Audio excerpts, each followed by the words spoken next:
Pessoal, seja muito bem-vindo ao nosso canal Pensando Alto. É o nosso terceiro vídeo aqui do canal, né?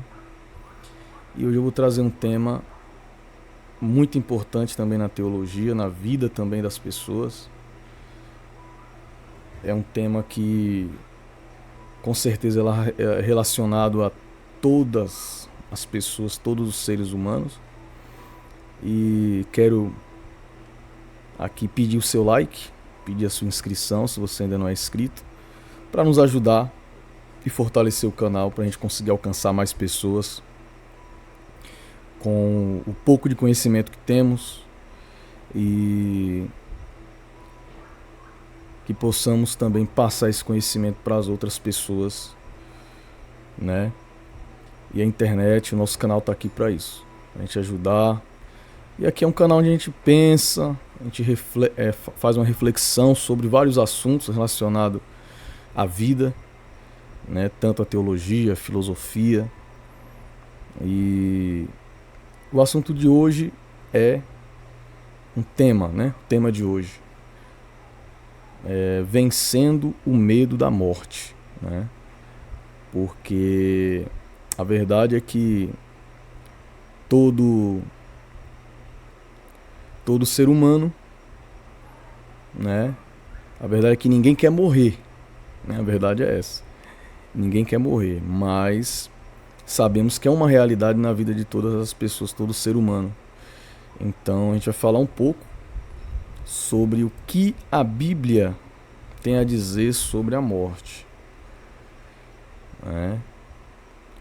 Provavelmente você já perdeu alguém da sua família, um ente querido, um amigo. E eu separei alguns versículos aqui para a gente comentar sobre esse tema, né? Separei alguns versículos aqui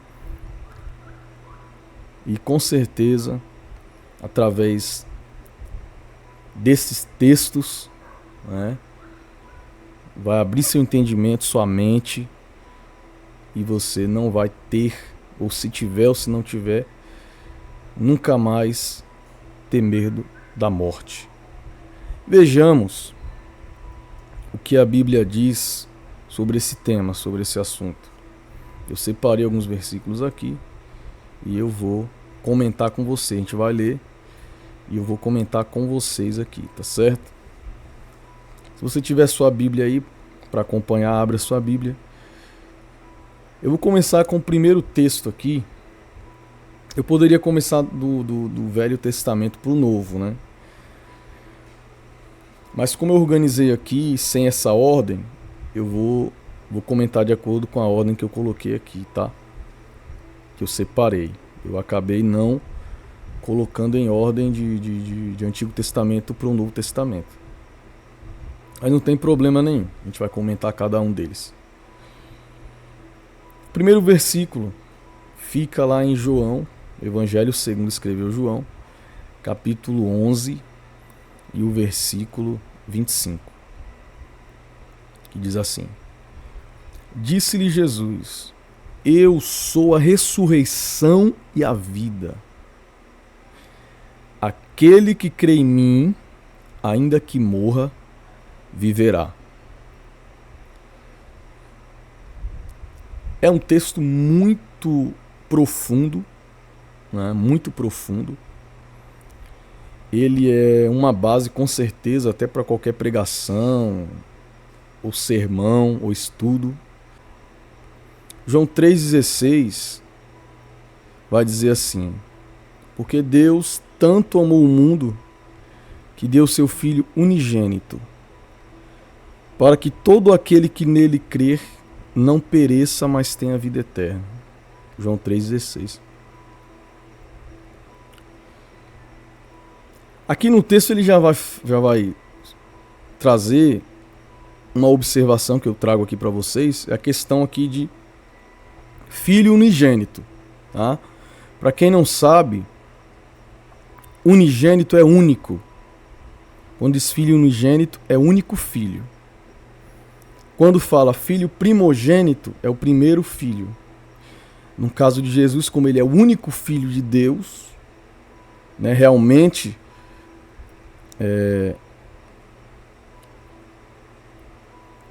que veio de Deus, então ele é unigênito, é único. E ele diz aqui, para que todo aquele que nele crê, observe que vem aqui a ênfase novamente na condição de crer. Precisa crer na pessoa do Senhor Jesus. Todo aquele que nele crer não pereça. Ou podemos dizer quem também, aqui nesse contexto, podemos dizer, para que não morra. Ou não seja condenado eternamente, morto eternamente. Podemos dizer assim. Todo aquele que nele crê não pereça, mas tenha a vida eterna.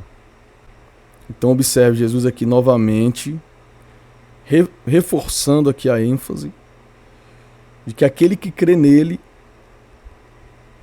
não morre eternamente, mas sim tem a vida eterna garantida pelo próprio Senhor Jesus. Tem um texto muito importante também aqui que eu gostei, e eu vou trazer aqui para nós, que é aqui em Apocalipse 21:4. Apocalipse 21:4 diz assim: Ele enxugará dos seus olhos toda lágrima. Não haverá mais morte, nem tristeza, nem choro, nem dor, pois a antiga ordem já passou.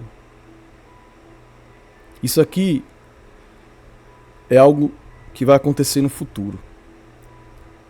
Ou seja, o salvo, aquele que crê na pessoa de Jesus, aquele que o aceita, aquele que o confessa como único Salvador.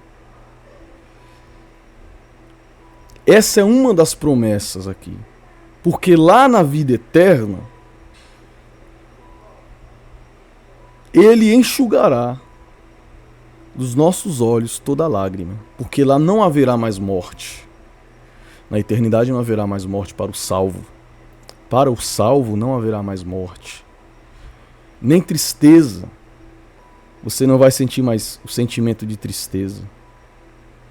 Você não vai mais se entristecer por alguma coisa ou por algo que aconteceu na sua vida. Nem choro. Você não vai chorar mais pelo sofrimento relacionado a nada. Nem dor. Você não vai mais sofrer. Nem sentir a dor da decepção, a dor da perda. Essas são promessas para aquele que está em Cristo Jesus, na pessoa de Jesus, aquele que crê, aquele que o confessa, aquele que o busca. Essas são uma das promessas. Lá no Evangelho ainda de João, tem um versículo que eu deixei separado aqui também para nós, vamos comentar também. Evangelho segundo escreveu João 5:24. Diz assim: Eu asseguro que quem ouve a minha palavra e crê naquele que me enviou tem a vida eterna e não será condenado, mas já passou da morte para a vida. Observe aqui algumas palavras-chave aqui no versículo. Aquele que ouve a minha palavra e crê naquele que me enviou. Mais uma vez aqui a palavra crer, né? Crer aqui, irmãos, referente aos versículos que eu li, crer é aquele que... Não é só você acreditar que Jesus existe, não é só isso, tá? O crer aqui é você realmente ter um compromisso com a pessoa de Jesus, ter uma vida com a pessoa de Jesus, ter obediência nos ensinamentos. Você vê aqui que ele diz aqui: quem ouve a minha palavra e crê. Eu vou ler um outro versículo aqui onde vai reforçar aquilo que eu estou dizendo sobre praticar e viver uma vida que agrade a Deus.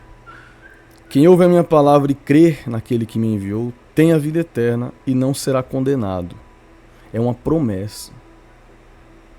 Aquele que está em Cristo não será condenado. É isso que a gente precisa entender aqui. Mas já passou da morte para a vida, ou seja, quando o corpo mortal, esse corpo físico, morre, não é uma morte eterna, não acaba ali, mas dali passa para a vida. É isso que Jesus está dizendo aqui. O corpo físico, ele até fica, ele falece, morre, perece ali no sepultamento. Mas o espírito volta a Deus e vai para um lugar de descanso que a gente hoje chama de paraíso. E ali aguarda o dia do julgamento final. Só que o salvo não será julgado ali, no julgamento final, tá? No julgamento serão julgados os ímpios, os incrédulos, os que praticam o mal, os que praticam toda sorte de maldade e de pecados. A igreja não será julgada no julgamento final. Isso será um outro tema para o nosso vídeo que eu vou trazer para vocês aqui, para um outro vídeo. Tá? Então o salvo, ele passa, por isso que fala que passa da morte para a vida, porque mesmo ele morrendo aqui nessa vida, nesse corpo, mas ele terá uma eternidade de vida eterna, né? Terá uma nova vida, no novo céu e na nova terra. Olha que interessante esse versículo aqui. Hebreus capítulo 2, versículo 14 e 15. Portanto, visto que os filhos são pessoas de carne e sangue, ele também participou dessa condição humana, para que por sua morte derrotasse aquele que tem o poder da morte, isto é, o diabo, e libertasse aqueles que durante toda a vida estiveram escravizados pelo medo da morte. Olha que versículo forte aqui. Olha que versículo forte. Aqui o escritor aos Hebreus, ele faz uma comparação, né? Visto que os filhos das pessoas são de carne e sangue, ou seja, a pessoa natural, o ser humano em si. Ele quem? Jesus. Ele também participou dessa condição humana, ou seja, Jesus se fez humano. Jesus se fez humano quando ele encarnou. Para que por sua morte, ou seja, quando Jesus morreu na cruz, ele derrotasse aquele que tem o poder da morte. Quem é que tem o poder da morte, segundo aqui o texto? Olha que interessante a gente saber. Quem tem o poder da morte, segundo aqui Hebreus 2,14, é o diabo. Olha que interessante. Derrotasse aquele que tem o poder da morte, isto é, o diabo, e libertasse aqueles que durante toda a vida estiveram escravizados pelo medo da morte. Quero chamar a sua atenção aqui nesse momento. O salvo, ele não tem medo da morte. Como eu disse lá no início, por mais que todo ser humano quer viver, ninguém quer morrer, é natural do ser humano isso, mas medo da morte, o salvo, que tem a certeza da salvação e a certeza e a fé, e acredita e crer nas promessas que estão relacionadas, como nós acabamos de ler nos versículos aqui, todos esses versículos que eu trouxe, as promessas de vida eterna, as promessas numa eternidade onde não haverá mais dor, não haverá mais sofrimento. Então Jesus, quando ele veio em condição humana, pela morte dele lá na cruz, ele derrotou o poder da morte sobre a humanidade, porque ele libertou, o texto está aí, acompanhe, em Hebreus 2, 14, 15. Ele libertou aqueles que durante toda a sua vida foram escravizados pelo medo da morte. Não tenha medo da morte, porque a morte não é o fim. para aquele que é salvo. A morte não é o fim. Você que me escuta, você que me assiste, a morte não é o fim. Para o salvo ela não é o fim. Para aquele que crê na pessoa de Jesus Cristo, a morte não é o fim. Mas a morte ela é um passaporte para uma vida eterna com Deus, sem sofrimento, sem dor, sem angústia, sem tristeza. Como está lá em Apocalipse. Então eu quero trazer esse ensino para você. Não seja mais um escravo, como o texto diz aqui, escravizados pelo medo da morte. Porque a morte, ela é real para todo ser humano. Nós podemos estar aqui hoje e amanhã já não está mais. Mas para que você não tenha mais o medo da morte, creia. Nesse momento, aceite ao Senhor Jesus Cristo na sua vida. E essas promessas de vida eterna, de paz, de uma eternidade com Deus, ela também fará parte da sua vida. Todo salvo precisa ter essa certeza. Então, eu quero deixar essa reflexão aqui hoje para você. Reflita sobre esse assunto. Não somos mais escravos do medo de morrer ou do medo da morte, mas sim libertos pelo poder da morte e ressurreição de Jesus Cristo. Nós alcançamos aí essa salvação e não seremos condenados, porque os condenados, aqueles que rejeitaram a pessoa de Jesus, estes sim vão enfrentar o julgamento final e estes sim serão condenados para uma eternidade de sofrimento e dor. Mas aqueles que estiverem com Jesus Cristo, com nosso Senhor Jesus Cristo, vão viver uma vida de paz eterna, de bênção e de alegria. Esse é o nosso vídeo de hoje. Eu quero agradecer a você que esteve até aqui. Desejar que a paz de Cristo esteja sobre a sua vida e que o Espírito Santo possa transformar a sua vida, o seu entendimento, o seu coração, e você alcance também essa graça e essa salvação. Até o próximo vídeo. Muito obrigado.